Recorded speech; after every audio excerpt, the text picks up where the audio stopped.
इस वीडियो में हम आपको सिखाएंगे प्रश्नावली 3.3 के प्रश्न नंबर 2 और प्रश्न नंबर 3 के प्रश्नों को किस प्रकार से हल करते हैं। यहाँ पर हमने बोर्ड पे प्रश्न नंबर 2 को लिख के रखा है।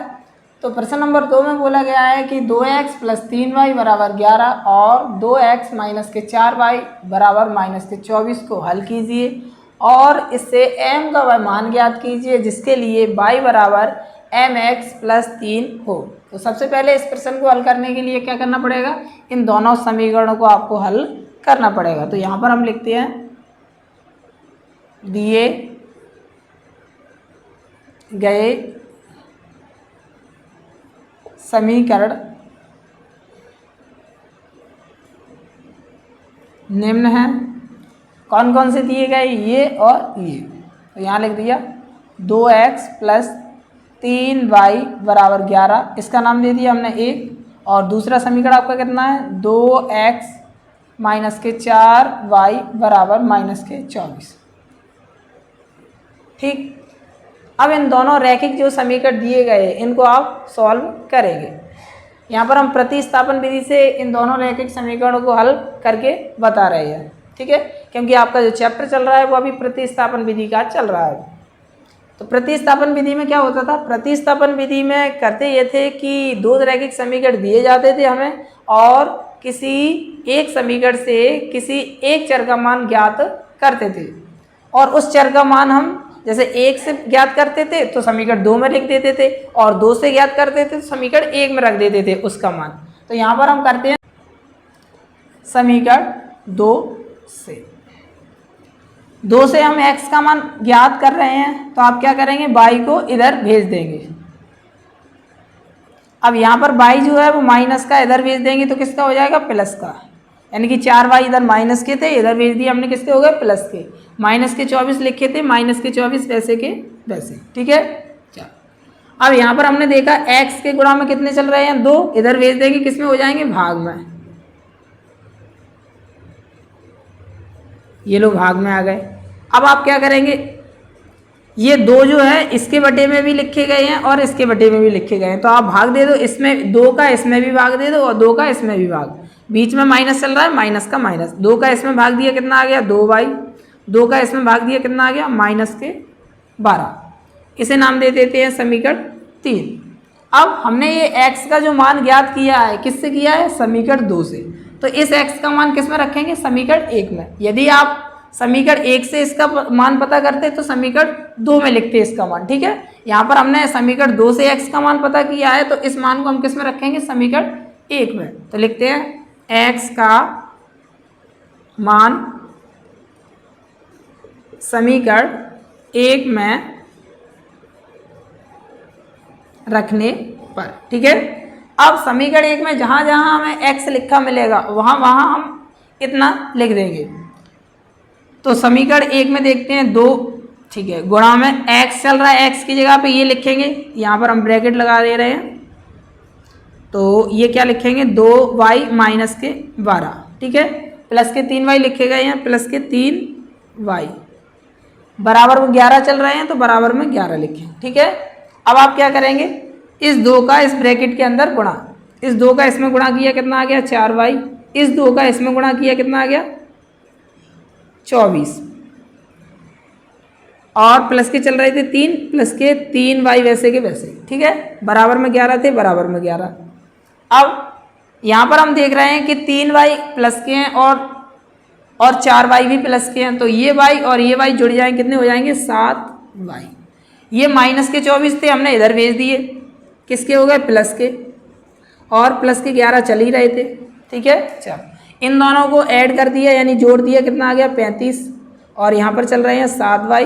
अब हमने देखा कि y के गुणा में यहाँ कितना चल रहा है, 7, इधर भेज देंगे, कितने आ जाएंगे, भाग में। तो y बराबर कितना आ जाएगा, 35/7। 7 का भाग हमने इधर दे दिया, कितना आ गया, y का मान 5। यानी y की जो आपको वैल्यू मिल गई वो आपको मिल गई 5। अब आपको x का मान और ज्ञात करना है। अब ये जो x का मान आपने ज्ञात किया था, ये आपको जो मान ज्ञात हुआ था ये सही मान ज्ञात नहीं हुआ था। क्यों, क्योंकि x बराबर यहाँ पर 2y चल रहे हैं -12। यदि यहाँ से y को हम हटा दें तो आपको x का सही मान ज्ञात हो जाएगा। अब हटाने के लिए हमने y का मान कितना पता लगा लिया है 5, तो इस y का मान जो 5 आया है इस ये मान यानी कि ये वाला जो मान है वो किस में रख देंगे, यहाँ लिख देंगे y की जगह पे, तो y हट जाएगा तो हमें रियल मान यानी वास्तविक मान मिल जाएगा, x का एक वास्तविक मान मिल जाएगा, वही एक्यूरेट मतलब सही मान होगा x का। तो लिखते हैं y का मान किस में रखने पर, समीकरण 3 में। तो लिख देंगे यहाँ पर y का मान समीकरण 3 में रखने पर, ठीक है। चलो तो y का मान y जहाँ लिखा मिलेगा वहाँ कितना लिखेंगे 5, यहाँ लिखते हैं x बराबर कितना चल रहा है 2y यानी कि 2 गुणा में y की जगह पे कितना 5 प्लस नहीं चल रहा है माइनस चल रहा है तो आप माइनस लगाएंगे, ठीक है। माइनस के 12 है तो आप 12 लिखेंगे, 5 का 2 में गुणा किया 10 आए और माइनस के 12। अब 12 में से 10 को माइनस कर देंगे तो कितना आ जाएगा माइनस के 2। ये आपको x का मान ज्ञात हो गया और ये आपको y का मान ज्ञात हो गया, ठीक है। चलो अब आपका कार्य कितना बचा है, m का मान यानी m का y मान ज्ञात कीजिए जिसके लिए y बराबर mx प्लस 3 हो। अब आपका कार्य बचा है केवल m का मान ज्ञात करना, ठीक है। समीकरण तो हमने हल कर लिए जो कि हमें x और y के मान मिले हैं जिससे। चलो अब m का मान पता लगाने के लिए क्या करेंगे, m का मान पता लगाने के लिए ये करेंगे कि जो आपको x और y के मान ज्ञात हुए हैं उन मानों को इसमें रख देंगे, क्योंकि इसके लिए ही तो m का मान पता लगाना है। तो लिखते हैं अब x, y के मान समीकरण y बराबर mx प्लस 3 में रखने पर, ठीक है। चलो y लिखा गया है वहां पर 5 लिखेंगे और x लिखा गया है वहां पर -2 लिखेंगे, ठीक है। प्लस 3 चल रहे हैं। अब आप जैसे ही इसको सॉल्व करेंगे तो आपको m का मान ज्ञात हो जाएगा। -2 का इसमें गुणा करेंगे माइनस के 2m।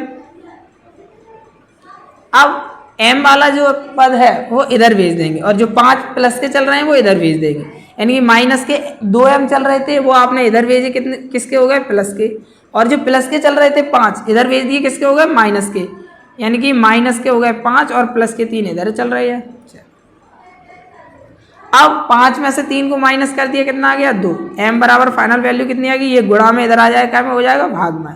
जैसे ही हमने भाग दे दिया तो m की वैल्यू कितनी आ गई 5, ठीक है। लिख देंगे अतः m का अभीष्ट मान कितना है -1, ठीक है। यानी कि आपने इस तरीके से ये वाला प्रश्न को हल कर दिया, नोट कर लो।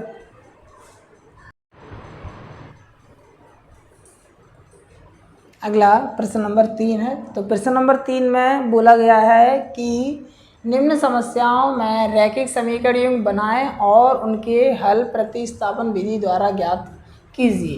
यानी कि सबसे पहले हमें क्या करना है, जो समस्याएं दी गई है उनको क्या करना है, रैखिक समीकरण युग्म में परिवर्तित करना है, फिर उनके हल जो है वो प्रतिस्थापन विधि से ज्ञात करना है, ठीक है। चलो तो पहली वाली समस्या में क्या बोला गया है, पहली वाली समस्या में बोला जा रहा है कि दो संख्याओं का अंतर, यानी दो संख्याएं हैं जिनका अंतर चल रहा है 26, एक संख्या यानी कि पहली वाली संख्या दूसरी संख्या की 3 गुनी, यानी कि जो पहली वाली संख्या चल रही है वो दूसरी संख्या की कितनी गुनी है 3 गुनी। क्या आप यहाँ पर हम देख रहे हैं कि दो संख्याओं का अंतर तो 26 चल रहा है, लेकिन हमें यहाँ पर संख्याएं पता नहीं है कि कौन कौन सी संख्याएं हैं जिनका अंतर 26 है। तो आप ऐसा करते हैं, मान के चलते हैं, ठीक है। हमने लिखा माना कि पहली संख्या x तथा दूसरी संख्या y है, ठीक है। चलो अब हम देखते हैं प्रश्नानुसार प्रश्न में क्या बोला गया है। जैसे ही हमने प्रश्न में देखा तो प्रश्न में दो स्थिति बन रही है। पहली स्थिति बन रही है कि दो संख्याओं का अंतर 26, यहाँ तक पहली स्थिति हो रही है। चलो एक संख्या दूसरी संख्या यानी दूसरी स्थिति यहाँ से यहाँ तक हो रही है, यानी एक संख्या यानी पहली वाली संख्या दूसरी संख्या के कितनी गुनी है? 3 गुनी, यानी कि दूसरी स्थिति में ये बोला गया है। तो हम देखते हैं पहली स्थिति, यानी कि यहाँ लिखते हैं स्थिति फर्स्ट, यानी कि पहली स्थिति। पहली स्थिति में कितना है? दो संख्याओं का अंतर, यानी कि पहली संख्या और दूसरी संख्या का अंतर कितना है? 26। तो यहाँ पहली संख्या आपकी x है माइनस दूसरी संख्या, दोनों का क्या हो गया? अंतर, बराबर में कितना है? 26। तो ये बना देते हैं पहला समीकरण, ठीक है। चलो दूसरी स्थिति देखते हैं। स्थिति सेकंड, स्थिति सेकंड में बोला जा रहा है, यानी दूसरी स्थिति में बोला जा रहा है कि पहली संख्या यानी एक संख्या यानी पहली संख्या दूसरी संख्या की कितनी गुनी है? 3 गुनी। तो सबसे पहले हमने क्या किया? एक पहली संख्या ये लिख ली और दूसरी संख्या ये। अब हम क्या करते हैं? ये वाली संख्या जो है 3 गुनी है, तो हम इसे भी 3 गुनी कर दें। अब हमने देखा ये संख्या 3 गुनी थी, हमने इसे भी 3 गुनी कर दी। अब जब 3 गुनी दोनों हो गई तो दोनों कैसी हो गई? बराबर। तो हमने बराबर का चिन्ह लगा दिया। इसे हमने थोड़ा और सही करके लिख दिया, हमने लिख दिया x और इसका इसमें गुणा कर दिया, कितना आ गया? 3y। इसे समीकरण नाम दे दिया 2, ठीक है। यानी पहली स्थिति से आपका पहला समीकरण बन गया, दूसरी स्थिति से आपका दूसरा समीकरण बन गया। अब इन समीकरणों को आपको क्या करना है? प्रतिस्थापन विधि से। तो प्रतिस्थापन विधि में क्या करते थे? एक समीकरण से मान ज्ञात करते थे और दूसरे समीकरण में मान रखते थे। अब यहाँ पर मान ज्ञात करने की आवश्यकता नहीं है, क्योंकि हमें सीधा सीधा x का मान दूसरे समीकरण में मिल रहा है, तो आप सीधा सीधा लिख सकते हैं। यहाँ लिख देंगे x का मान समीकरण दूसरे से मिल रहा है, तो आप एक में लिख देंगे, ठीक है। यानी पहले वाले में लिख देंगे x का मान समीकरण 1 में रखने पर, ठीक है। तो जहाँ x है वहाँ कितना लिखेंगे? 3y। तो हम यहाँ लिख दिया हमने 3y माइनस के y बराबर 26। 3y थे और ये 1y था, ये माइनस का था ये प्लस का, तो घट गया कितने बचे? 2y। यहाँ पर कितना है? 26। 2 गुणा में चल रहे थे, भाग में आए, 26/2 हो गए। जैसे ही हमने 26 में 2 का भाग दिया, कितना आ गया? 13। यानी आपको पता चल गया कि दूसरी संख्या कितनी हो गई? दूसरी संख्या आपने बाई मानी थी, तो दूसरी संख्या आपको पता चल गई कितनी है? 13। अब आपको पहली संख्या और पता लगाना है, तो कैसे लगाएंगे? ये जो मान है, इस मान को यदि आप इसमें रख दें, देखो x बराबर 3y चल रहा है, यदि यहाँ से y हट जाए तो हमें x का मान मिल जाएगा, और x हमने क्या माना है? पहली वाली संख्या। तो आपको पता चल जाएगी कि पहली वाली संख्या कितनी है। तो हम लिखते हैं y का मान, पीछे सवाल में जब आप कर रहे थे दो रैखिक समीकरण योग, तो आप जो जहाँ मान ज्ञात हो रहा था समीकरण 3 में, वो मान किस में रख रहे थे? जैसे समीकरण 2 से मान पता कर रहे थे तो आप 1 में लिख रहे थे, और 1 से पता कर रहे थे तो 2 से, और यहाँ पर जो मान मिलता था x का या y का, उसे आप 3 में रखते थे। तो यहाँ पर y का मान मिल रहा है, यहाँ 3 तो बना नहीं है, 2 में ही रखते हैं। तो y का मान समीकरण 2 में रखने पर, यानी लिख देंगे y का मान समीकरण 2 में रखने पर, ठीक है। जहाँ y है वहाँ 13, तो x बराबर 3 गुणा 13, x बराबर कितना आ गया? 39। 13 3 39, यानी आपको पता चल गया। अतः हम कह सकते हैं क्या? अतः पहली संख्या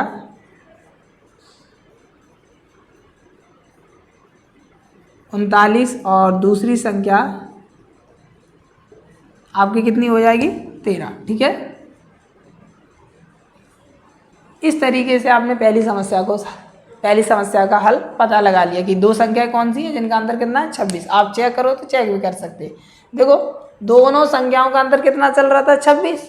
यानी कि दोनों संख्या यानी कि 39 में से यदि आप 13 माइनस करेंगे तो कितना आता है? 26। चलो दूसरी समस्या में देखो क्या कर रहे थे, एक संख्या दूसरी की 3 गुनी, यानी पहली वाली संख्या दूसरी की कितनी गुनी है? 3 गुनी। तो 3 गुनी जैसे ही आप इसमें 3 का मल्टीप्लाई करेंगे तो कितना आ जाएगा? 39, क्योंकि आपका सही है। तो इस तरीके से आप कर सकते हैं। दूसरी समस्या में बोला गया है कि दो संपूरक कोणों में बड़ा कोण छोटे कोण से 18 डिग्री अधिक है, यानी कि बड़ा जो वाला जो कोण है वो छोटे वाले कोण से कितने डिग्री अधिक है? 18 डिग्री।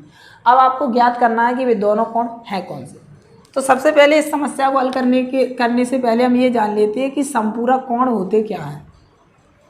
तो ऐसे दो कोण जिनको यदि जोड़ने पर आपका आंसर आ जाए 180 डिग्री, तो वो दोनों कोण आपके कहलाएंगे संपूरक कोण। तो यहाँ पर आपको कोण पता नहीं है तो आप मानकर चलते हैं, ठीक है। हम मान लेते हैं, हमने माना कि माना कि दो समपूरक कोण x तथा y हैं, जहाँ इस प्रकार ऐसे लिख देते, इस प्रकार है, क्यों, एक कोण बड़ा है और एक कोण छोटा है, तो आप ऐसा कर देते, तथा इस प्रकार है,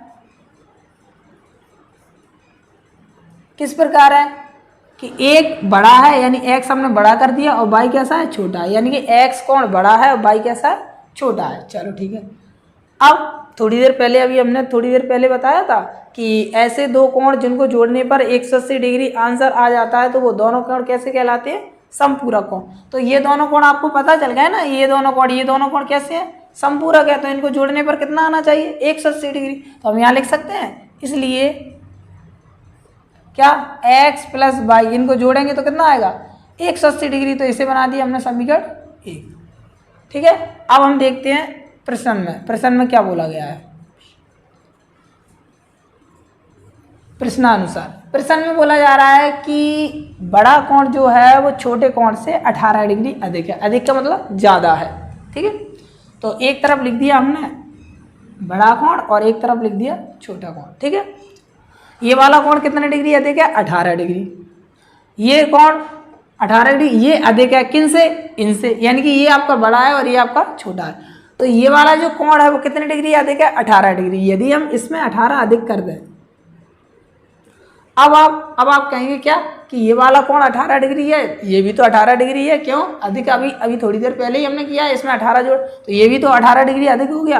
अब ये दोनों कोण कैसे हो गए, बराबर, तो हमने लगा दिया बराबर का चिन्ह। ठीक है। अब इसे नाम दे देते हैं समीकरण नंबर 2। ठीक है। अब यहाँ पर फिर से हम देख रहे हैं सीधा सीधा x का मान मिल रहा है, तो इस मान को हम किस में रख देंगे, समीकरण 1 में। लिखते हैं x का मान समीकरण 1 में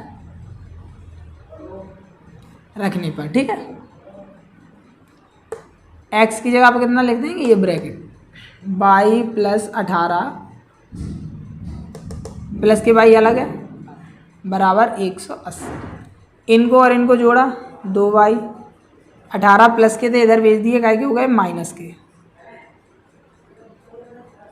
अब हमने क्या कर दिया, घटा दिया। 10 में से 8 के कितने बचे, 2, यहाँ पर कितने बचे 7, 7 में से के कितने बचे 6, और आपके आ गए 162, यानी कि 2 बराबर, जो 2 गुणा में जलगना है भाग में,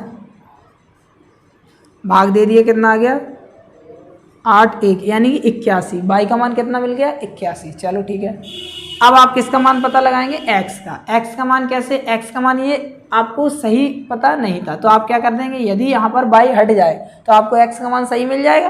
तो ऐसा करते हैं, ये y का मान जो आया है इसमें रख देते हैं। ठीक है। हमने लिखा y का मान किसमें, समीकरण 2 में रखने पर। ठीक है। चलो अब समीकरण 2 में जहाँ y लिखा है वहाँ कितने लिखेंगे आप, 81। x बराबर y नहीं 81 लिखेंगे, क्योंकि y का मान 81 आया है। प्लस के कितने हो जाएंगे, प्लस के 18 अलग चल रहे हैं, जोड़ दिया 8 और 1 9, 1 और 8 9, यानी कि दूसरा आपको कितना मिल गया, 99। चलो तो लिख देंगे अतः 2 अभीष्ट समपूरक कोण कितने हैं, 99 डिग्री और 81 डिग्री। ठीक है। इस तरीके से आपकी ये भी समस्या सॉल्व होती है।